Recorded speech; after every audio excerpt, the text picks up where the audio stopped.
We are discussing today chapter 1 of the Lakshmikant in public administration.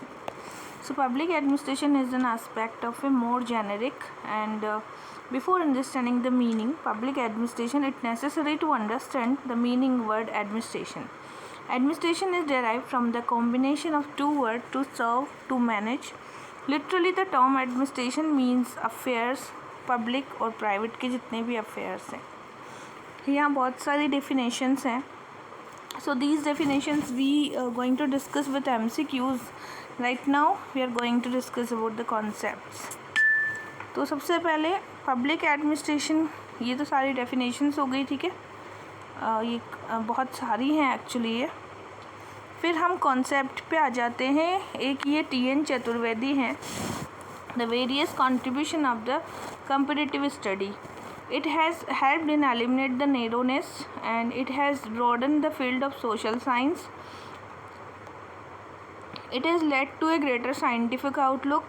It has encouraged the process of broadening the field of social analysis, important role in making subject, and it is brought politics and public administration closer to each other.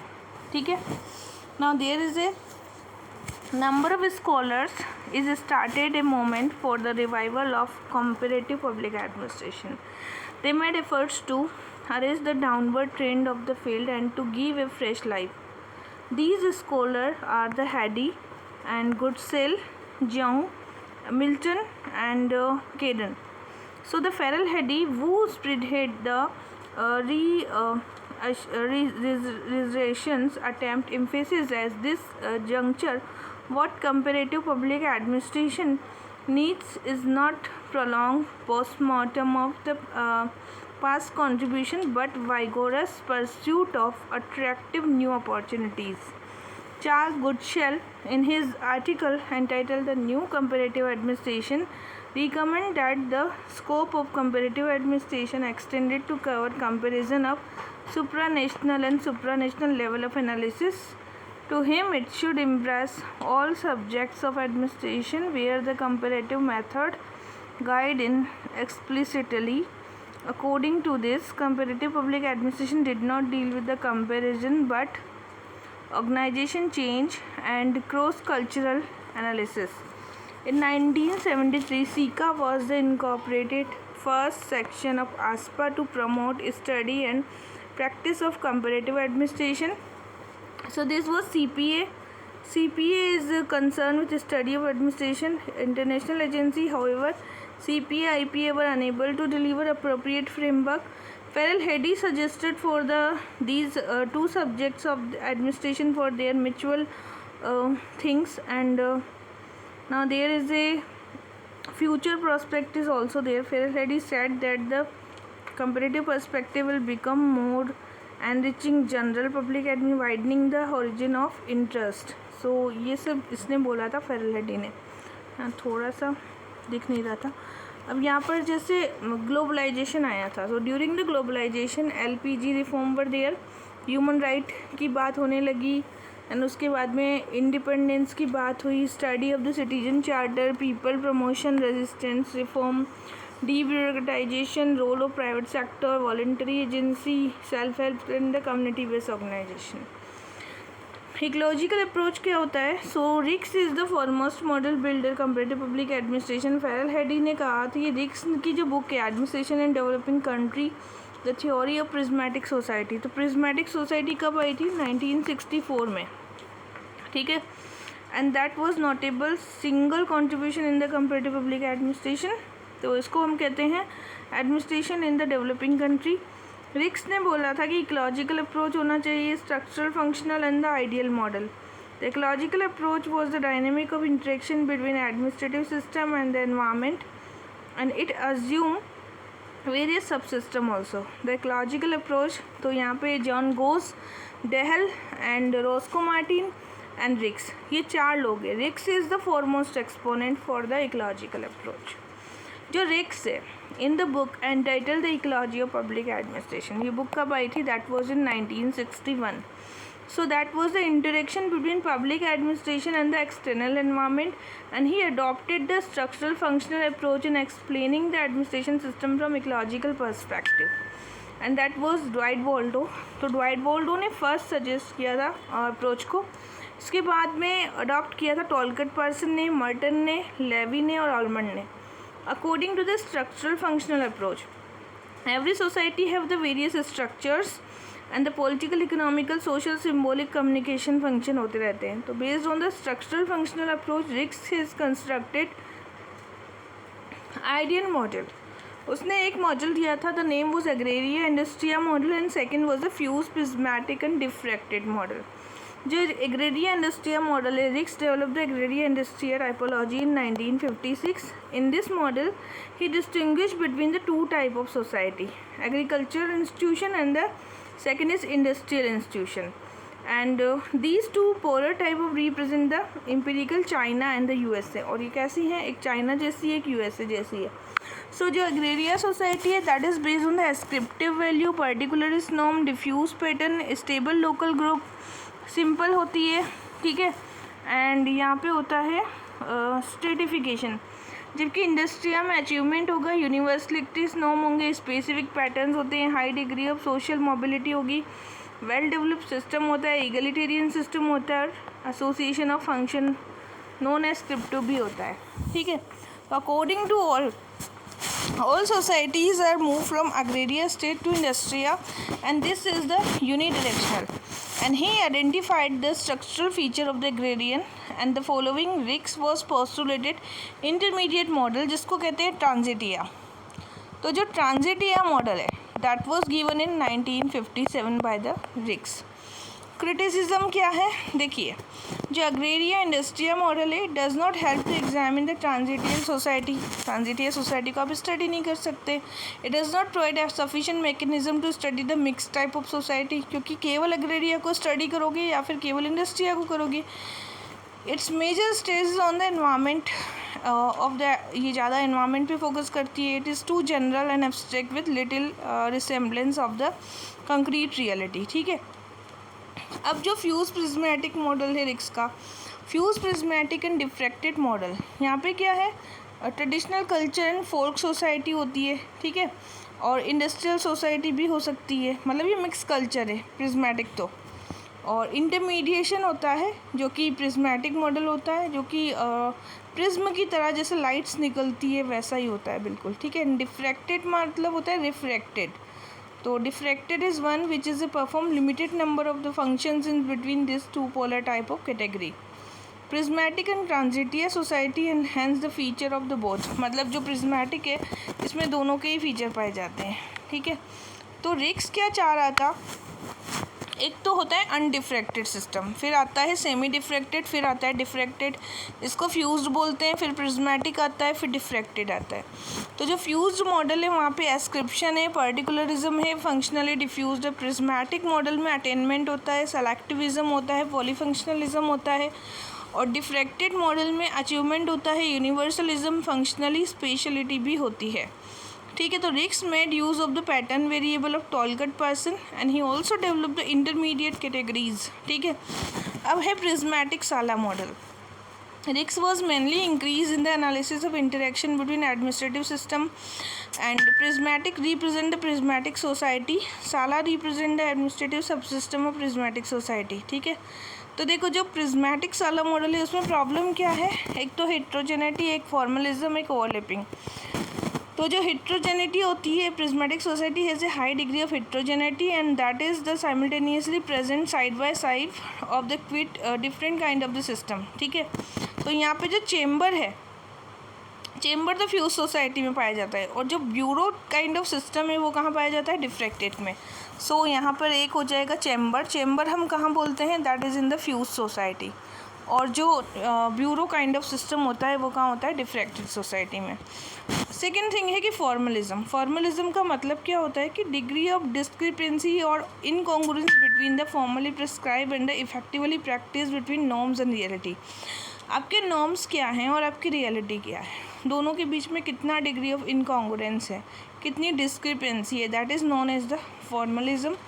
And overlapping क्या होती है, prismatic society has a overlapping phenomena that is extend to which formally diffracted structure of a diffracted society is coexist with undifracted structure overlapping in Sala. So refer to what is described as administrative behavior but which is actually determined by the non-administrative criteria. Alright, तो यहाँ पर क्या है, problems क्या है prismatic society की. First is the nepotism. साला के अंदर नेपोटिज्म पाया जाएगा, पॉलीनॉर्मेटिविज्म पाया जाएगा, पॉलीकम्युनलिज्म पाया जाएगा. बाजार कैंटीन मॉडल होता है. बाजार canteen model is this combine the element of the market economy and this is situation and produce a kind of the price indeterminacy. Second is authority versus control. The authority structure of the prismatic society is highly centralized and concentrated, while the control system is highly localized and dispersed. जो authority होती है वो कैसी होती है, highly centralized होती है, और जो control होता है वो localized होता है. ठीक है. Hence a prismatic society has a unbalanced polity. जो prismatic society होगी वो unbalanced होगा. ठीक, तो आगे चलते हैं. What is change in prismatic society. तो जो रिक्स थे, the pace of development in the society is related mainly to the source of change and the western society were able to adjust. ठीक है, लेकिन evolving the behaviour had relatively long time span for their development. These society experience less heterogeneity, formalism and overlapping. तो जो western society वहाँ पे heterogeneity भी कम होगी, formalism भी कम होगा, overlapping भी कम होगी. In a prismatic society, the pressure for the change is external as well as internal. When it is external, it is called the exogenous. अगर कोई मतलब एक्सटर्नल फोर्स वर्क करेगा तो एक्सोजीनस, इंटरनल वर्क करेगा तो endogenous बोलेंगे. ठीक है. एंड इक्विजेनेटिक्स का मतलब इक्विलिब्रियम होना दोनों के बीच में. रिक्स ने बोला था कि greater heterogeneity, formalism and overlapping are likely to exist in exoprismatic society. अगर बहुत ज़्यादा हेट्रोजेनिटी है या बहुत ज़्यादा ओवरलैपिंग है तो उसको हम कहते हैं एक्सोप्रिज्मेटिक सोसाइटी. ठीक है. And where the pressure for change is prismatic then in a endoprismatic society. The reason is that in a endoprismatic change effectively behaviour and the establishment of new formal institution. Exogenetic change are the sequence of reversed. जो endogenetic होते हैं उसके reverse होते हैं exogenetic test. And the prismatic society face the problem of greater heterogeneity, formalism and overlapping. ठीक है. तो prismatic society में बहुत अधिक मात्रा में हेट्रोजेनिटी होती है, फॉर्मलिज्म भी होता है और ओवरलैपिंग भी होती है. अब हमने बताया था कि क्रिटिसिज्म क्या है प्रिज्मेटिक सोसाइटी के. एक तो इसकी लैंग्वेज बहुत कॉम्प्लिकेटेड है. ठीक है. सो रिक्स ने इसको एक्सप्लेन किया एंड चैपमैन ने बोला कि free use of the new words and the words use with a different meaning में create the confusion. Alright. And now Riggs हैं और किशन खन्ना हैं, इन्होंने साइंटिफिकली स्टडी किया था.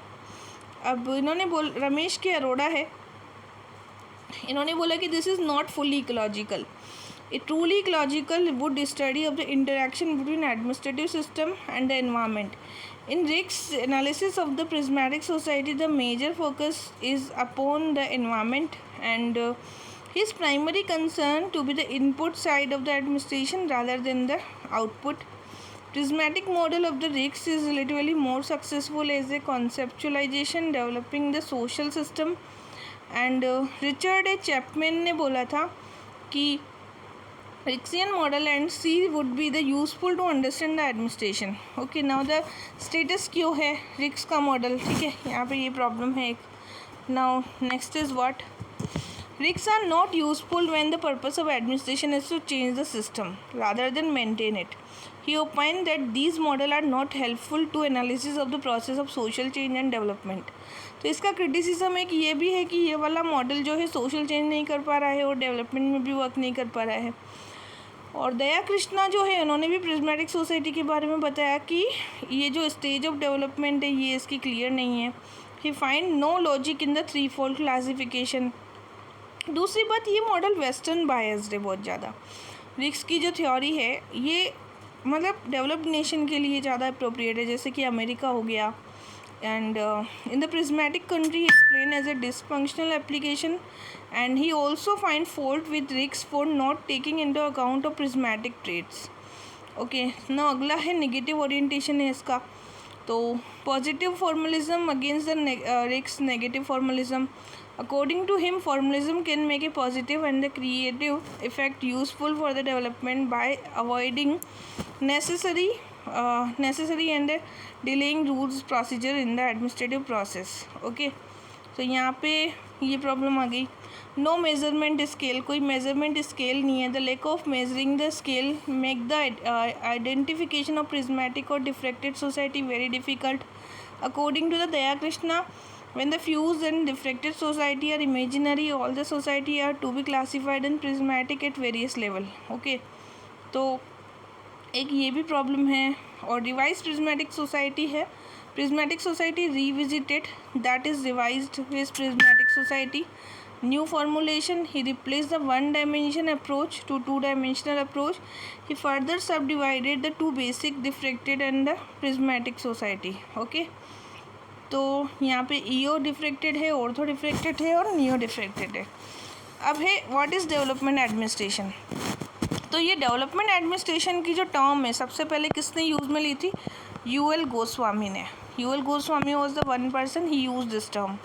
Indian scholar, he use this term his article and the structure of development administration in India, जो कि publish हुआ था 1955 में. जॉर्ज गांट ने इसको पब्लिश किया था, जो कि एक अमेरिकन स्कॉलर थे. फादर ऑफ डेवलपमेंट एडमिनिस्ट्रेशन भी बोलते हैं जॉर्ज गांट को. ठीक है, he too started using the term during the same period and book development administration concept goals and method publish in 1979.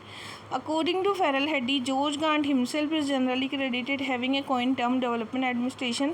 Prabhat Datta, on the other hand, observed through the term development administration is claimed to have been coined by the Indian scholar Goswami and Edward Widner and Rix, Joseph La Palambara and the Montgomery. ये सब हो गए. Widner is the foremost proponent and he is also the first conceptually explain the development administration. Now next is development administration emerged as a subfield of the public administration, overemphasizing study of the means administration and underemphasizing study of the goals. Emergence of newly independent developing country Asia, Africa and Latin America, and UN sponsored development schemes also.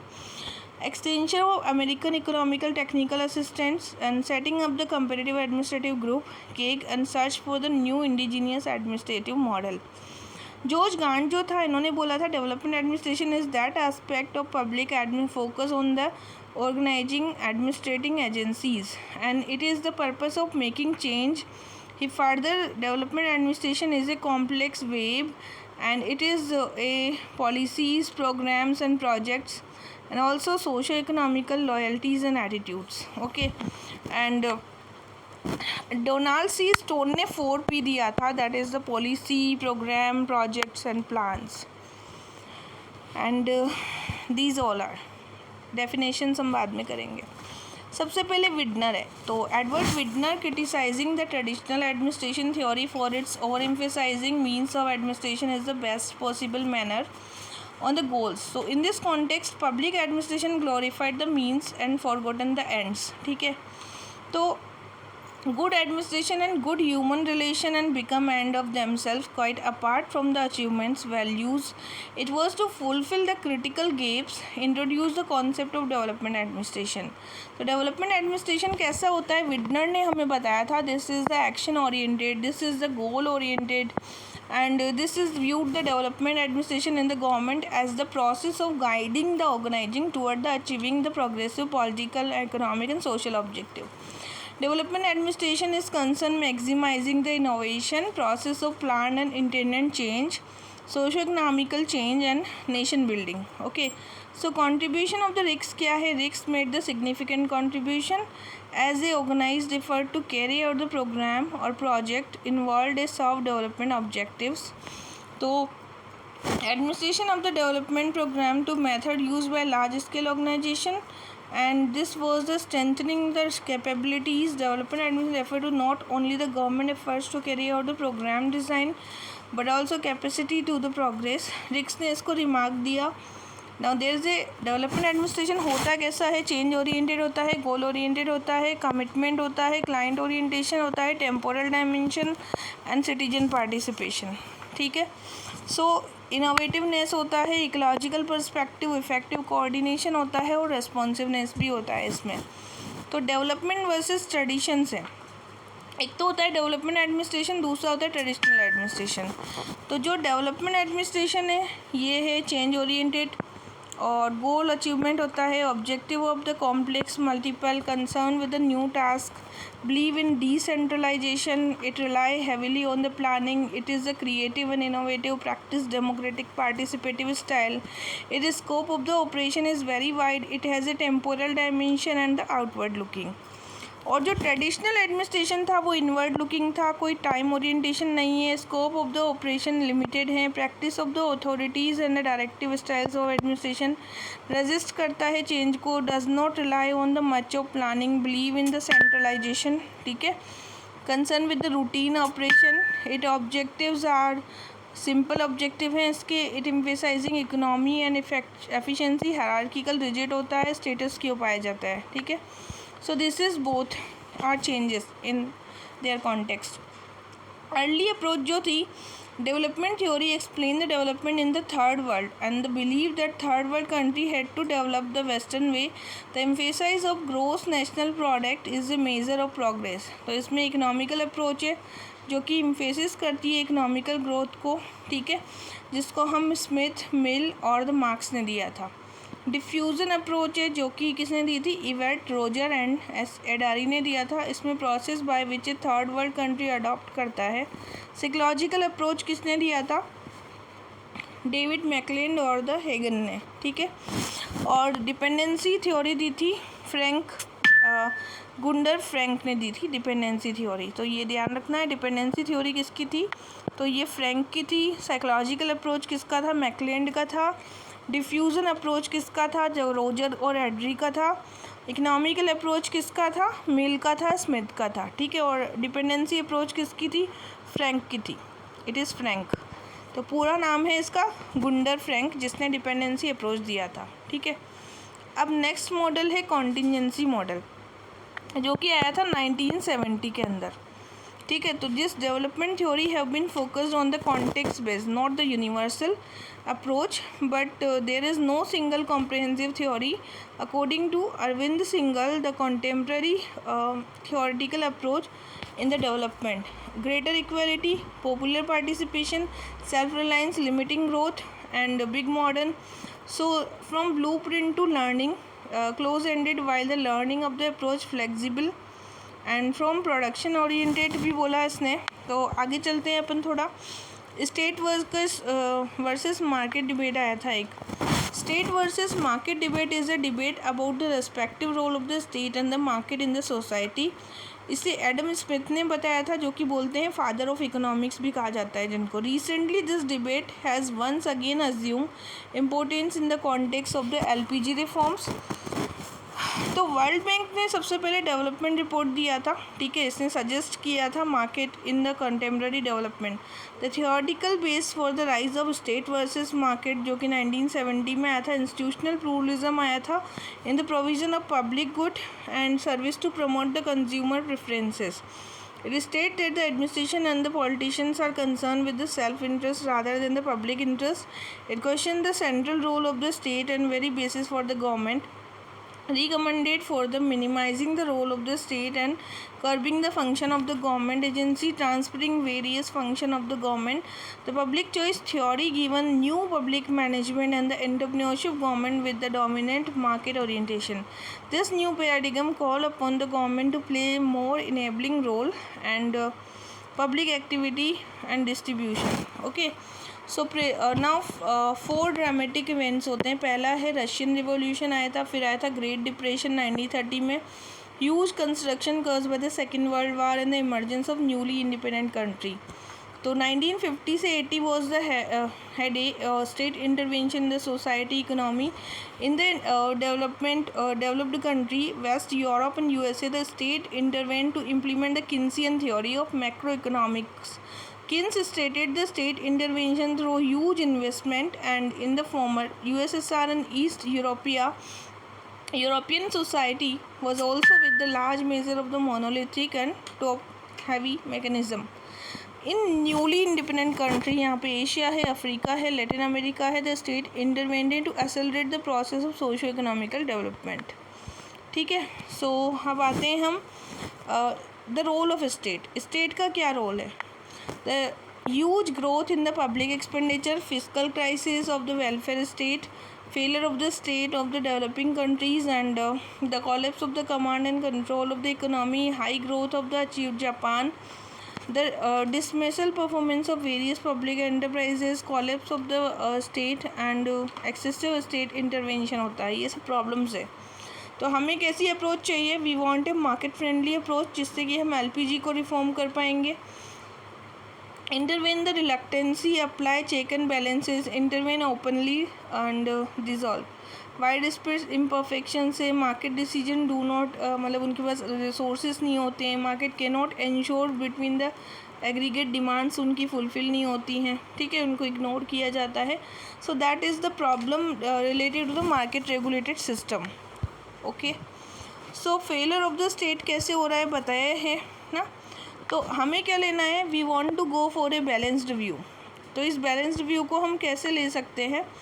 First, emerging view in the developing theory is that market must be allowed to work whether it can function efficiently, and state must step promptly and effectively whether the market cannot. To put the same things, World Bank report government need to do less in those areas, and at the same time government need to do more in those areas. The World Bank report also clearly endorsed the same view. And now social development not as a direct provider of the growth but a partner, catalyst and a facilitator. The state is essential for putting in place appropriate institutional foundation. According to the report, 5 fundamental tasks lie with the core of every government mission: establishing the foundation of the law, stability, investing in basic social service, protecting vulnerable, protecting environment. Now some of the discussion was the various market observation made the World Bank group. तो यहाँ पर देखिए public administration में क्या क्या changes आए हैं। पहला चेंज आया है हनी रिपोर्ट, दैट वाज इन 1967, ठीक है। फिर फिलाडेल्फिया रिपोर्ट आई थी यूएसए में, जेम्स चार्ल्सवर्थ लाए थे। फिर public administration diet Waldo, public administration in the times and turbulence आया था, डाइट वॉल्डो ने दिया था, ठीक है। फर्स्ट मिनरबुक कॉन्फ्रेंस हुई थी 68 में। Public administration towards the new public administration, the Minnowbrook perspective 1971 में फ्रैंक मैरिनी की ये पुस्तक थी, ठीक है। Towards the new public administration 1971 में आया था, फ्रैंक मैरिनी का था। Publication of public administration in time and turbulence diet Waldo का था, टाइम एंड टर्बुलेंस 1971 में आई थी। फिर publication of the George Frederiksen, इसकी थी न्यू पब्लिक एडमिनिस्ट्रेशन, किसकी थी? फेडरिक्सन की, ये आई थी 1980 में, जो कि जॉर्ज फेडरिक्सन की थी। द फर्स्ट मिनोवर कॉन्फ्रेंस हुई थी 1960, USA was a time of turbulence due to the war of Vietnam, black American movement, urban riots and the political violence. On the other hand, the Dwight Waldo puts neither the study nor the practice of public administration was the responding in the appropriate measure to turbulence and critical problems were there. Okay, in 1960 public administration came under the influence of younger generation which was feeling restless with the prevailing status of discipline, highlighting the Honey Report, Philadelphia Conference, and now 33 young scholar and the practiced public administration gathered the Monroe Conference as a Syracuse University. Dwight Waldo and challenged the traditional public administration. किसने? Dwight Waldo ने इसको challenge किया था। कुछ T गोलम्बिस्की ने anti goals बताए हैं। किसने बताया? तो टी गोलम्बिस्की ने। क्या थे? It literature is anti positivist, it is anti technical, it is more anti bureaucratic. तो गोलम्बिस्की ने जो एंटी गोल बताए थे वो क्या थे? एक तो ये एंटी पॉजिटिविस्ट थ्योरी है, वैल्यू फ्री है, वैल्यूज़ नहीं है इसमें। दूसरा है कि एंटी टेक्निकल है। तीसरा बोला था कि एंटी ब्यूरोक्रेटिक है, एंटी हायरार्किकल है, ठीक है। और यहाँ पे पॉलिटिकल एडमिनिस्ट्रेशन डाइकोटोमी भी होती है। लेकिन जो फ्रैंक मैरिनी है उन्होंने न्यू पब्लिक एडमिनिस्ट्रेशन के कुछ गोल बताए हैं। ये कौन कौन से गोल हैं? पहला है relevance. The new public administration is point out the public administration has a traditionally interested. तो इसने रिलेवेंस की बात की। फिर इसने कहा वैल्यूज़ होनी चाहिए, सोशल इक्विटी होनी चाहिए, चेंज होना चाहिए कुछ, और क्लाइंट फोकस होना चाहिए। तो ये 5 चीज़ें किसने बताई थी? न्यू पब्लिक एडमिनिस्ट्रेशन में। अब है कि क्या फीचर है पब्लिक एडमिनिस्ट्रेशन के। पहले है कि जो गोलेम्बिस्की है, it's a feature provide a sense of new public administration, so it implies a view of mankind as being substantially potentially perfectible in its vision. People are in process of becoming growing this view with the people as a contrast of the production. Its pervasive theme is the demand for relevance and role for the personal and the organizational value. It advocated social equity as a most common vehicle for guiding the task of human development. Value neutrality, social equity, determinantly related to the against the classical administration and emphasizing on the organization. It plays a definite emphasis on the innovative and the change. So Dwight Waldo जो है, Waldo is a identified the positivist negativist feature, philosophy and social consensus also. तो client orientation होना चाहिए, representative bureaucracy and people participation भी चाहिए हमें, ठीक है। तो public administration according to Frederickson, new public administration जो है एनपीए जो है that is less generic, more public, less descriptive, more perspective, less oriented towards the considering what is an alternate, more ready to influence the policy, less institution oriented, more oriented towards the impact of the client, or less neutral, more normative, less sanguine about the applicability and no less scientific, ठीक है। तो फेंड्रिक्सन ने बोला था कि new public administration as a second generation behaviouralism. तो इसको इसने क्या बताया था, सेकेंड जनरेशन बिहेवियरलिज्म बताया था। किसने बताया था, फेडरिक्सन ने बताया था। किसको बताया था, न्यू पब्लिक एडमिनिस्ट्रेशन को, ठीक है। So a public administration which fail to work for the change, which try to redress the deprivation of the minorities and maintain that the traditional roles of the executive and legislation would not be altered under the doctrine of new public administration. On the feature of new public administration, Negro ने कहा कि client focus होना चाहिए, along with debureaucratization, democratic decision, decentralization, more effective and human delivery होनी चाहिए. The new public administration is similar to development administration, one aspect of the goal oriented as well as change oriented and all that, ठीक है। So new public administration movement both public administration closer to political science, ठीक है। It was criticise as anti positivist, anti theory, anti management and Campbell argue that differ from the old public administration. So now D कोलम्बस्पी ने describe किया था revolution और radicalism and he opined that it must be counted as a partial success and Carter doubts whether the social equity is actually getting recognized, objectivity and efficiency, effectiveness and the accountability कैसी है इसकी, ठीक है। Further, the criteria opine the protagonist of the new public administration trying to arrogate to the public administration. अब इसका significance क्या है, पहला है strengthen the policy, struck the grace of the public administration dichotomy, intensify the self-awareness activism and what the academic field as a public administration client orientation, support the movement, produce a greater awareness, तभी हम इसको fulfil कर पाएंगे, okay. ना उसके बाद क्या हुआ कि सेकेंड मिनरवुक कॉन्फ्रेंस हुई and that was in 1988, that is exactly 20 year after of the first Minnowbrook conference which was in 1968. So Minervox second was the organized in the headed by the George Fredrickson, और जो second जो conference थी इसको कौन कर रहे थे head, that was the George Fredrickson, इनका नाम क्या था, Fredrickson था। तो ये इस कॉन्फ्रेंस को हेड कर रहे थे। The Minnowbrook second was the produce for the public management in the phenomena of the world ऐसे in the Minnowbrook and now there was a two Minnowbrook conferences were there. तो हम देख सकते हैं पहली और सेकंड, ठीक है। First it composition was narrow and second it composition was wider in the sense. तो यहाँ पे प्लानिंग पॉलिसी एनालिसिस होता था, फर्स्ट में पॉलिटिकल साइंसेस का बैकग्राउंड था। फिर सेकंड में क्या हुआ, इसका टोन जो था रेडिकल था फर्स्ट का, जबकि जो सेकंड मिनरवुक कॉन्फ्रेंसेस का टोन थोड़ा सा टेम्पर ओरिएंटेशन मोस्ट सिविल था, प्रैक्टिकल था, प्रैग्मेटिक था। It led emphasis relevance, value, social equity, change and client focus first के अंदर, और सेकंड के अंदर क्या था, technology, legal perspective, economical perspective, leadership, ये एंटी बिहेवियरलिज्म है, जबकि वहाँ पर बिहेवियरलिज्म बहुत ज़्यादा था, ठीक है। सोशल चेंज की बात होती थी। Its social environment was marked by the strong cynicism towards government. It challenged public administration to make it proactive to major social issue. Its social environment was marked with the growing demand for the retreat of the state from the government, privatization, volunteerism, social capacity, and it treated from the action perspective. Third Minerva conference हुई थी, ठीक है। 20 years after of the second Minerva conference, there was a third Minerva conference and was held in 2008, ठीक है। And यहाँ पर क्या था, theme of the conference was the future of the public administration and public management and public service. The Minerva third was organised as headed by the Rosemary O'Leary. It was conducted to phase 1 में और phase 2 में। The phase 1 was called to the pre-conference workshop and included the emerging scholar, ठीक है।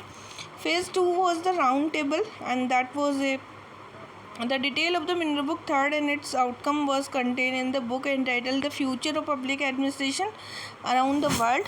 और ये थी किसकी, rosemary ओलेरी की थी ये बुक। किसकी थी, रोज़मेरी ओलेरी की ये वाली बुक थी, ठीक है।